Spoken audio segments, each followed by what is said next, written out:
What is Pentecost? Why did it happen? And how does it affect us today? These are the things I'm going to talk about in a little bit. Plus, I'm going to talk about the significance of the timing of when it happened. But first, the main question, what is it? Pentecost marks the day when the Holy Spirit was first sent to the early followers of Jesus. Although the scriptures sometimes refer to the Spirit of God being present with someone, this time the Holy Spirit was sent to stay with the early followers of Jesus. Why did this happen? Jesus told the disciples the purpose behind the sending of the Holy Spirit on the night of Last Supper. We find a long discourse between him and the disciples recorded in the Gospel of John, starting in chapter 14. Jesus tells them that he needs to go away so that the Holy Spirit can be sent to them. The Spirit will act as a guide, a comforter, a teacher, and the very presence of God in their midst. The book of Acts and the New Testament letters go into more detail about the role of the Holy Spirit in our lives and in the church. The Spirit creates the Christian communion we experience with other believers. We are given spiritual gifts that help us live out our calling. And by the transforming work of the Spirit in our lives, we will grow and exhibit the fruit of the Spirit. And this is all possible because of this initial sending of the Spirit to the church. After that, we receive the Spirit as part of our conversion or spiritual growth as a Christian. The Holy Spirit wasn't sent immediately after Jesus ascended. This happened 10 days after the ascension, and there's a reason for the timing. After the ascension of Jesus, the early followers went back to Jerusalem, to the place where they were staying, and prayed until the Holy Spirit was sent to them. And that moment is described in Acts chapter 2, verses 1 through 4.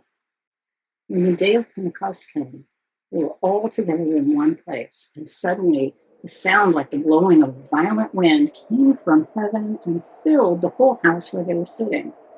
They saw what seemed to be like tongues of fire that separated and came to rest on each of them, and all of them were filled with the Holy Spirit and began to speak in other tongues as the Spirit enabled them. The day that the Holy Spirit was sent wasn't random. This event took place 50 days after the resurrection, and there was already a festival in their culture called the Feast of Weeks, which took place after a full 7 weeks after Passover of 50 days.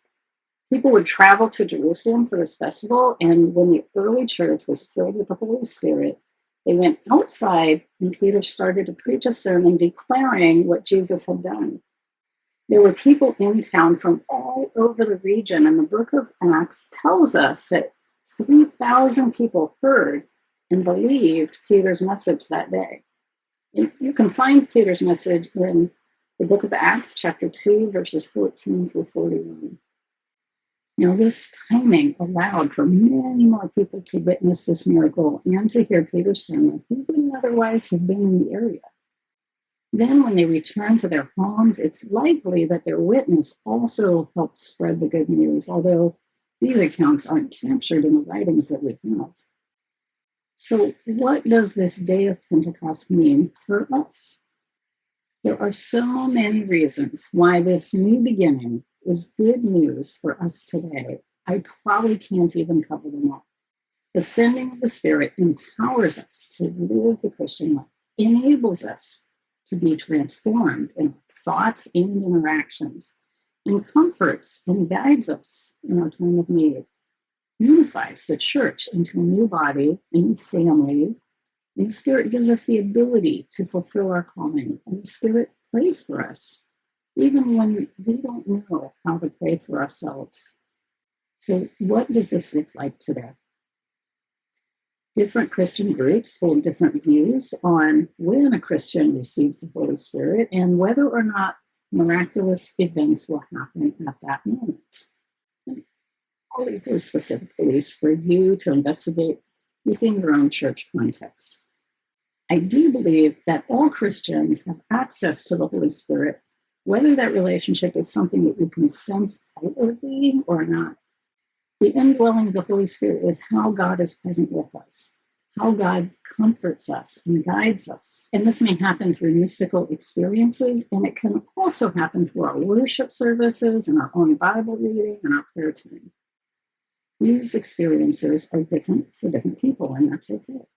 You don't need people to exhibit the exact same external Christian life. We have unity through the Spirit, not uniformity. But as I close, I would invite you to reflect on how you experience the Holy Spirit.